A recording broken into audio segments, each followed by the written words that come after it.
Welcome back, everyone, to the Wedge 52 Gridiron Podcast. I'm your host, Wedge. Today's episode is going to be the Baltimore Ravens Week 2 recap.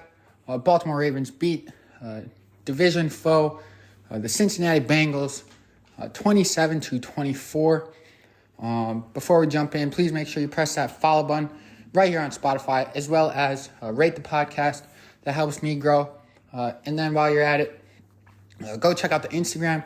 Press the follow button there. That way you can stay up to date. You guys will know every time I release a podcast, as well as a couple other weekly things that I've been doing up over there. So please, much appreciated. Follow the Spotify and follow the Instagram if you're interested there. So let's jump in to today's episode where the Baltimore Ravens beat the Cincinnati Bengals 27-24. All the analysts, all the experts, everybody was picking the Bengals, a majority of them, to win this game, week 2, as well as, it's a very long season, but everyone's been saying the Bengals are the team to beat in the AFC North.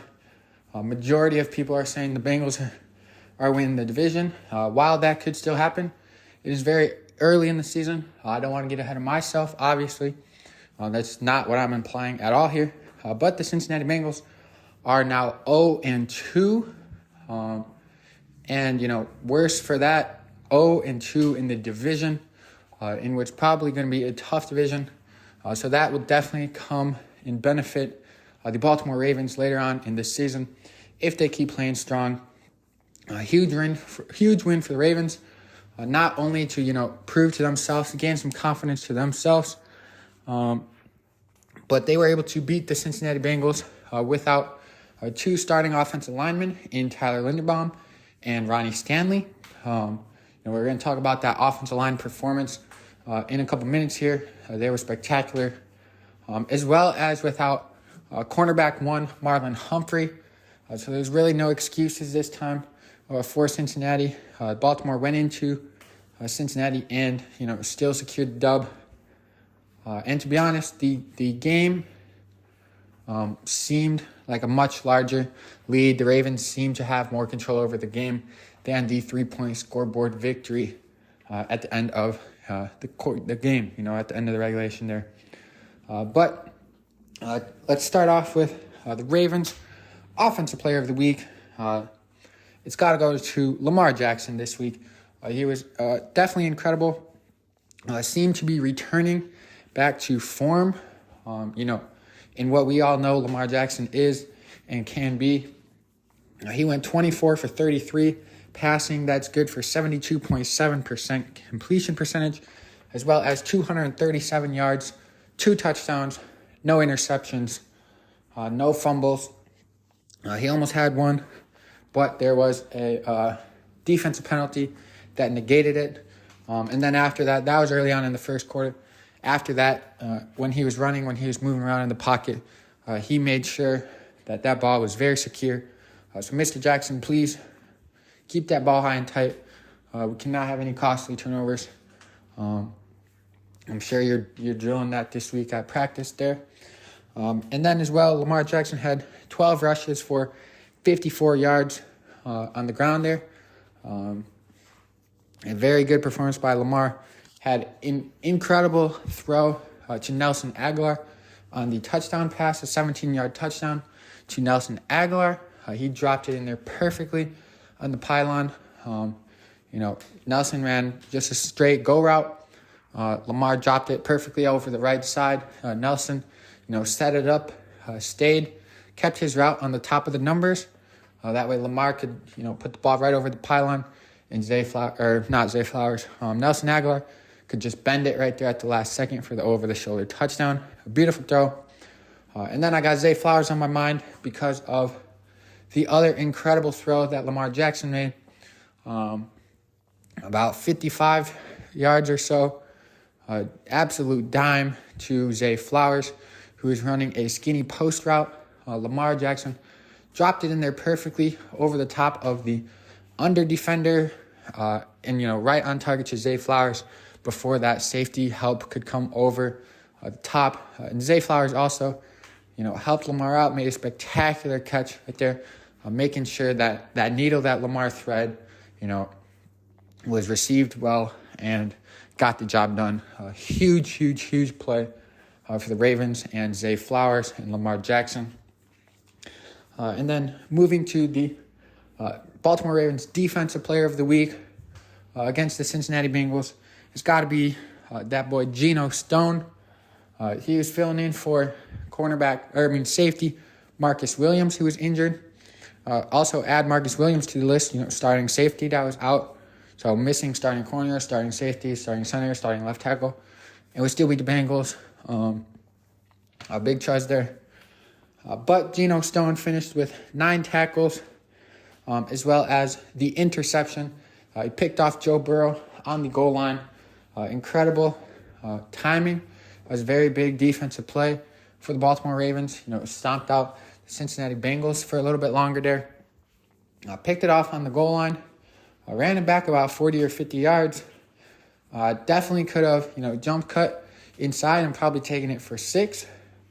That was a shocker to me. I stood up. I said, Geno, you had to cut back. What I've been seeing, though, from the media and from Geno, even straight up, he was tired, apparently. Come on. He had one shot at the pick 6. But nonetheless, Geno Stone, a huge interception. Geno played a great game, stepping in for safety Marcus Williams on Sunday. There's a little bit more news on Marcus Williams later on in the episode. Make sure you guys stay tuned for that.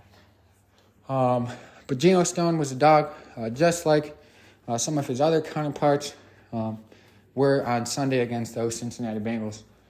So kind of diving into a deeper look here, I want to go back to the offense first, and then we're going to switch back over to that defense performance there.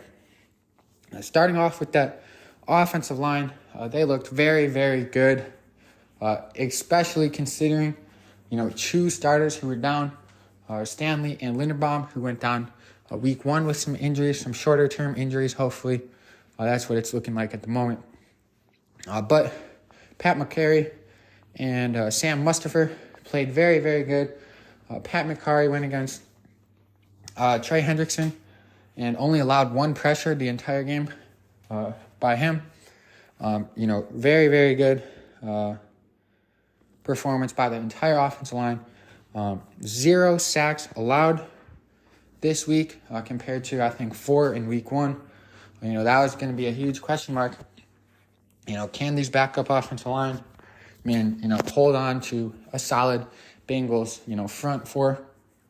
And they did. Much less pressure against the Bengals than the Texans, like I mentioned. To be specific, Lamar Jackson was only pressured on 9.3% of snaps. That's actually the lowest amount of times Lamar Jackson has been pressured in a game in his entire career, which is crazy to think. All the things Lamar's done. He's been under pressure constantly. 9.3% lowest in a game for Lamar throughout his entire game. 60, approaching 70 games, I believe. So very good props to that offensive line. Not only, on their pass protection, not allowing guys to get to Lamar Jackson, but the Ravens had 178 rushing yards, which was very, very good. Close to 200, which we've seen the Ravens do over the past couple of years. And this is, in the new Todd Monken offense where it's supposed to be more pass heavy, which it is. The passing game has definitely looked good so far. I definitely think there's more, levels and elements coming to that each week. But, like I mentioned in my week 1 recap / a little bit of a preview for the Ravens episode that I dropped last Tuesday, the key to the game for the Baltimore Ravens was going to be running the ball. The Cincinnati Bengals allowed over 200 yards to the Browns week 1. I mentioned that the Ravens need to run the ball, even though, we're without J.K. Dobbins now. And, we got all these offensive weapons. running the ball opens things up incredibly. Todd Monken has schemed it up differently than Roman has. And Monken, it definitely helps you having more receiving threats. But it looked very, very good. One of those keys that helped Baltimore get the dub against the Cincinnati Bengals, as well as keeping the offense out there on the field, eliminates, running the ball, drives the clock down much more. Sometimes people forget, you're running the ball, you're going to be taking up a chunk of 30, 35 seconds versus 20 or 25 if you're doing quick passes that are complete, or an incompletion, that could be 5 to 10 seconds only of game clock, which definitely makes a difference if you're able to be efficient and score points on each drive or most drives. It takes the ball out of elite offenses like the Cincinnati Bengals' hands. I don't remember specifically. I want to say the Bengals only had 3 first-half possessions. Bengals, I think they ran 17 offensive snaps in the first half of the game, which is just absurd. That's definitely very helpful. Not only to just keep the other team's offense off the field, but as well as keep our defensive guys fresh. That allows for our starters to be out there as many opportunities as possible, be full of energy to run around and attack that football. One of the ways Todd Monken, utilized, this dominant running game and the weapons and, kind of the foundation that the Ravens have been built on the past few years before Monken came was, changing up the look in the formations. Lamar Jackson was under center quite a bit this game. If any of you noticed, he was under center 23% of snaps week 2 against the Cincinnati Bengals. 16 offensive players, I want to say. But that played a very, very large part in what the Ravens were able to accomplish. Lamar Jackson under center 23% of snaps. I want to say it was 16 or 17 plays. 15 of those were run plays. And just seeing the Cincinnati Bengals defense, as well as the rest of the league, has not really seen the Ravens offense, the Lamar Jackson offense, running the ball with Jackson under center, it initiates a completely different look for that Bengals defense that they haven't seen. There's not much of that to study, and it kind of showed with a couple larger runs by Gus Edwards. I think he had a 20-plus yard run, as well as a 15-yard run, as well as Justice Hill, I believe, had a 16-yard run. All 3 of those came with Jackson under center. It just creates a completely different look that the defense has to account for in different ways with different guys. And you've seen the success that it had against the Cincinnati Bengals. Speaking of that rushing attack, Gus Edwards led the team in rushing. He had 10 carries for 62 yards and a touchdown. So that'd be a 6.2 yards per carry. Very good. Gus has always been efficient at running the ball. Has good yards per attempt throughout his career. Lamar Jackson, 12 for 54, like I mentioned. And then Justice Hill had 11 for 41. That's about 3.7 yards per carry, I want to say. So they're very good. Efficient when running the ball. Totaling up 178 yards total. A couple other guys had some carries in there as well. Moving over to that new wide receiving core, and tight ends. Mark Andrews made his season debut. It's very good to have him back. The number 2 tight end in the league definitely came back with a strong performance and showed why he's so valuable, and showed, a little bit of his dominance. Again, Mark Andrews had 5 catches for 45 yards and a touchdown on Sunday against the Bengals. So he's played in 1 game, has 1 touchdown already. I don't expect him to have 16 touchdowns here this season, but he definitely is a touchdown machine, especially when they get, close up in that red zone, close to the goal line there, like we saw, kind of a little rollout, tight end stick, kind of levels concept there. Mark Andrews slipped out, kind of found the open spot out there in the flats in the zone. And Lamar Jackson did his thing and found him for the touchdown there. The other touchdown scorer for the receiving, like I said, Nelson Aguilar. He had 5 catches for 63 yards and that touchdown on the beautiful throw by Lamar Jackson. Nelson Aguilar looked very good, looks re-energized, had himself a very good game there.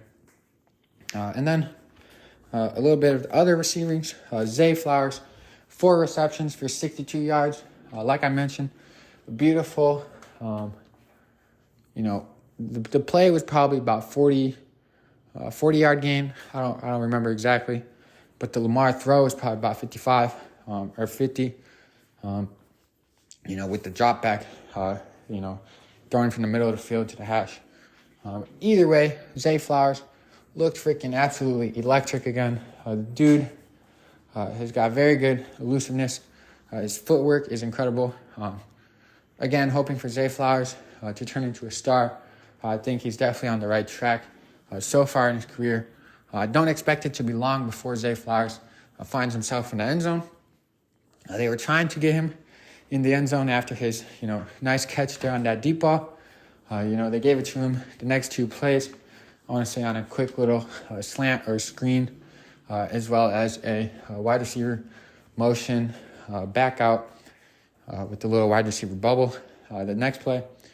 So they gave him 3 touches in a row, 2 after the big catch. And you could just see on the third one, he was just gassed. But it all worked out. I think that's when we turned around and got the Mark Andrews touchdown. So Zay Flowers looked good, as well as OBJ looked very, very good in that first half. Came out strong. Had 3 catches for 29 yards, all in the first half. He just looked explosive. He's running good routes again. Strong physical hands. He looked like the old OBJ could be coming back. Odell also drew 1 or 2 defensive pass interference calls, just with, the threat that he possesses, the defense knowing what he's capable of, as well as using a little bit of his veteran savviness on the one call in the end zone or near the end zone that he drew on that Bengals cornerback. Bengals cornerback was up on him, kind of pushed Odell a little bit. Odell, using his veteran savviness, knew where the referee was located, kind of helped out that Bengals receiver, or Bengals corner a little bit, and drew the flag there. So good to see that. He did leave the game the second half with a little bit of an ankle injury. More update on that later, but it does not look to be anything of concern. He did leave the game, came back into the game, and then at halftime did not come back out dressed. But we'll talk a little bit more on that in a couple minutes here. And then wide receiver Rashad Bateman. He looked good, had a couple catches, 3 for 18 yards. He looked quick. He looked like he was confident in, his body there again. So good to see Bateman still getting some touches. It's good to see the amount of, targets being dispersed amongst the wide receivers and Mark Andrews. Isaiah Likely had a catch, I believe. So it's good to see options for Lamar Jackson. That definitely helps him out when, if the O-line is playing as good as they were, or even close to that, it was nice to see Lamar sit back there in the pocket and actually be able to go through his progressions and, find the dead spot in the zone or find the open man and make the completions to multiple weapons. It's good to see good performance by the offense. Definitely a couple small little things they can still clean up, but much better game than week 1 versus the Texans. And like I said, expect Todd Monken to keep, exploring his options and adding new layers to this offense throughout the season. Now moving back over to that defensive side of the ball. If you're still listening, thank you for your support.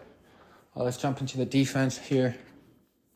Like I said, Geno Stone, a very good game, stepping in for Marcus Williams. Ravens Defensive Player of the Week, 9 tackles, 1 interception.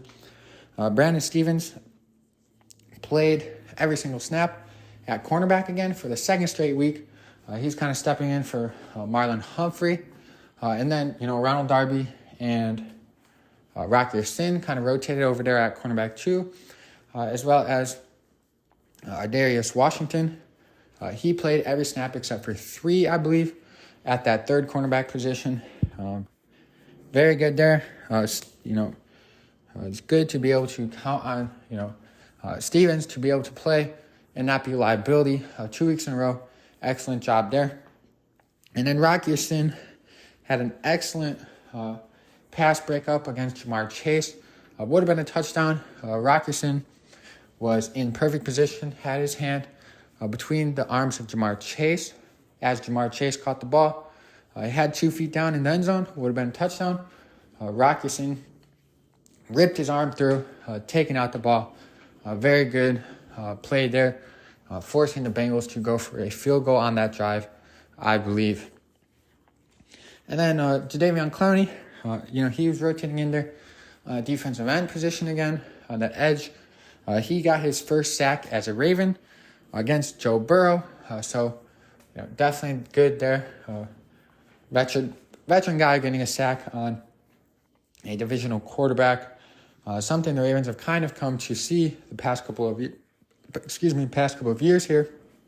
That was the Ravens' only sack on the day. They definitely had some pressures on Joe Burrow, but were unable to get him down on a couple of occasions. So that is one thing I like to see. That front four really clean up a little bit is in finishing those pressures. But the defense still played solid and got the job done. Patrick Queen had himself another decent game. Had 8 tackles against the Cincinnati Bengals. He was shaken up for a little bit. Kind of looked like he might have just gotten the wind knocked out of him. Was down on a knee. Came back in a few plays later and finished the game throughout. So no injury to report there, I believe. As well as Roquan Smith had 5 tackles there against the Bengals. So, that kind of just leaves me with a couple injury updates for the week. And then I'm going to jump into a little bit of a Week 3 preview. I'll tell you guys what I think about the Colts Week 2 game. Maybe how the Ravens can help themselves be in a position to win that. That's going to be the episode 45 here. Ravens Week 2 recap after that. So the injury updates. Marcus Williams. Coach Harbaugh said that Marcus Williams has opted for no surgery, which comes to me as a little bit of a shocker. I would have thought that was going to be his best option, but it seems like they're going a different path. Marcus Williams, I guess, has that dog in him. Harbaugh declined to give a accurate or, physical return date. Harbaugh, is kind of one of his famous lines to say, I'm not going to give you a date because you're going to hold me accountable if, something happens and it happens to be later or, So Harbaugh, is kind of, I think it's good on the coach. It also takes pressure off the players, takes the pressure off the team. But Marcus Williams did not go on injured reserve. The minimum injured reserve length requirement is 4 games. I don't know if Marcus Williams is going to be back before 4 games, but, not giving him the injured reserve designation leaves me to believe Coach Harbaugh, Marcus Williams, and the training staff think there's a possibility that he could return sooner. So that would be great to see. Obviously, it's great that we're just going to get Marcus Williams back before the halfway point, I would think. By the way, things are looking, gartering, no, setbacks there with that pec injury. I haven't seen an update yet at the moment as of Ronnie Stanley or Tyler Linderbaum's status for Week 3. So keep your eye out for that as we head into this Colts week. And then OBJ, I believe, no injury. I don't expect OBJ to have an injury designation this week throughout practice. He'll probably have a day where he's a limited participant listed on the injury report. I would suspect that would be the same situation as prior to Week 1. Kind of more of a veteran off day or Odell off day. because of, his history and just, now the turned ankle. But I don't expect it to garner his status or alter his performance for week 3. He left the stadium. He was back on the sideline against the Bengals the second half. Had nothing on his ankle, no boot, no crutches, no nothing. So he should be good to go. I'm hoping that the Ravens were just being a little more precautionary with him, given his talent and history, and wanting to prepare for the long run, for the season, for the playoffs, for that kind of thing. And then lastly, the only other injury kind of picked up in the week 2 against the Bengals was Odafe Oweh. He also was dealing with an ankle injury, kind of left the game early. He did leave the stadium in a boot. Harbaugh declined to really give a timetable or more details on that. So I expect that to kind of be day-to-day. Hopefully that doesn't affect his status for the game. But you and I shall see as the week progresses. So moving on to what the Colts did in week 2. The Colts beat the Texans 31-20. Anthony Richardson was solid before leaving the game with a concussion. I believe he left in the first half, I want to say. I don't remember if it was first or second quarter. But he looked decent throwing the ball, had 2 rushing touchdowns for 35 yards. But he did get hurt, got a concussion on that second rushing touchdown, which I'm not sure why he kind of pulled up. He was trying to be lazy, or if he just thought he wasn't going to get hit because he was clearly going to get the touchdown. But Anthony Richardson got to know, protect his body. He should have just ran full speed through that. The defender would have not had an opportunity to even hit him, knock him down. And I believe the concussion was from the backwards hit of, landing on the ground, back of the head, smacking against the turf. I believe that's what it looks like, where it came from. But Richardson's got to know he's a young quarterback in this league, a young mobile quarterback in this league. Defenders are going to try and hit him every opportunity that he has. It's not dirty. It's just, that's how football is. That's, you're the young guy. Until you garner the respect, until you, prove your name, especially as a more mobile quarterback, flashy kind of guy, that's going to make people miss. If they get an opportunity to hit you, they're going to do that. I've mentioned in my last episode, my league episode last Wednesday, that Richardson needs to protect his body a little more. This is the second time he's left a game early out of 2 weeks, in the NFL. So definitely something to look at there for his week 3 status against the Baltimore Ravens at home in M&T Bank Stadium. But backup quarterback Gardner Minshew, he stepped in and played well, very efficient throwing the ball in terms of completion percentage. I want to say he had 200 yards, if not close.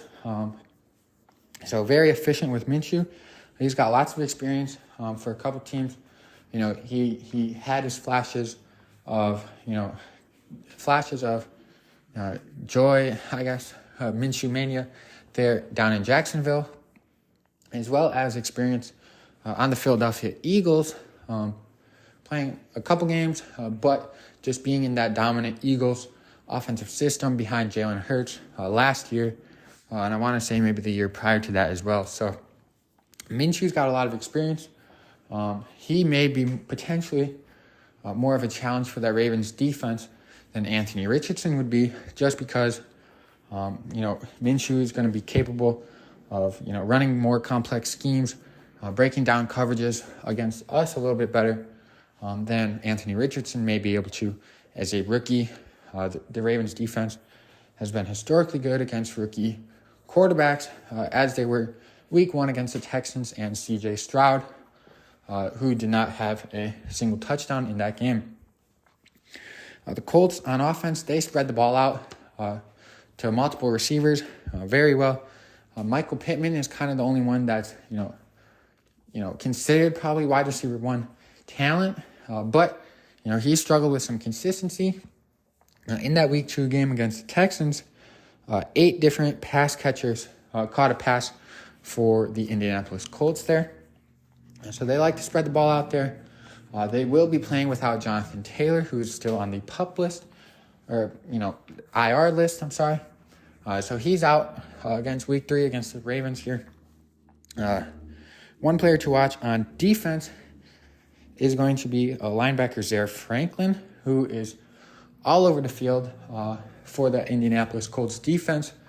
So far, in 2 weeks here, he has 31 defensive tackles, which is a very good number, definitely towards the top of the league in terms of tackles. So that's going to be, a player to kind of watch for that Ravens offense, kind of see where he's at and where he's kind of flowing. And then kind of a weakness for that Colts defense is going to be their passing yards allowed. Week 1 against the Jaguars, they allowed 237 passing yards to Trevor Lawrence, which, quite frankly, seemed a little low for Trevor Lawrence's capabilities. And then week 2 against those Houston Texans, they allowed rookie quarterback C.J. Stroud to have 337 passing yards as a rookie in his second career game. So, a couple keys to this, upcoming game for the Ravens versus the Colts on Sunday at M&T Bank Stadium is going to be continue to spread the ball out and, utilize that new passing offensive scheme. Obviously use the run, get them, thinking that things are coming like that, run. If they can be close to efficient as they were week 2, it should be a good offensive game again for the receivers and tight ends of the Baltimore Ravens. So that's definitely going to be a key. Spreading that out, I think they will definitely help the Baltimore Ravens having some serious weapons this year. It's going to be hard for those Colts defense to kind of key in on one guy, because if they want to key in on Mark Andrews and Odell Beckham, then we got Zay Flowers and Rashad Bateman and Nelson Aguilar right behind it. If they want to key in on Odell and Zay, then we got Mark Andrews, Rashad Bateman, Nelson Aguilar behind it. They want to key in on Odell, Zay, and maybe try on Bateman. We still got Nelson Aguilar and Mark Andrews. So definitely look for the Ravens to, use the passing game to their success here. Hopefully they can be efficient there. And then one other thing for the Ravens, kind of key to, that could help them be successful week 3 against the Indianapolis Colts is, a strong defensive play from their defensive backs again. Marcus Williams, he is going to be out this week. Marlon Humphrey, I have not seen an update on. It seems like he is getting near a return. We will see how that develops, as the week progresses here. But with Marlon or without, I definitely need Rocky Sin, Ronald Darby, Brandon Stevens, Geno Stone, and Kyle Hamilton to continue to be solid in that pass coverage, as well as the help with the linebackers, obviously. But those defensive backs, if they can continue to be efficient and successful, no big plays, limited amount of penalties, that'll definitely help out that Ravens defense, as Indianapolis Colts like to spread the ball out. It's not like, while the Bengals are a little different because they kind of have the dominance and the depth, but it's not like most offenses where they have one dominant receiver that you can kind of clamp down and, spread out the rest of it. They don't have that dominant guy, which means every one of our defensive backs has to be locked in every single play because, it's harder to predict where that football is going to go for the Indianapolis Colts. So that's all I have for this week's episode, the Ravens recap, episode 45. If you made it this far, thank you all for listening. All that matters, just like Lamar Jackson said in his post-game press conference, is going 1-0 this week. It's still a 17-week season. So while the win against the Bengals was good, we got work to do. The Ravens got work to do. Go 1-0 this week. Thank you all for listening. Please make sure you tap in to tomorrow's episode. It's going to be the week 2 around the league recap. Press that follow button right here on Spotify, as well as check out the Instagram at Wedge52Gridiron. Thank you all, and go Ravens.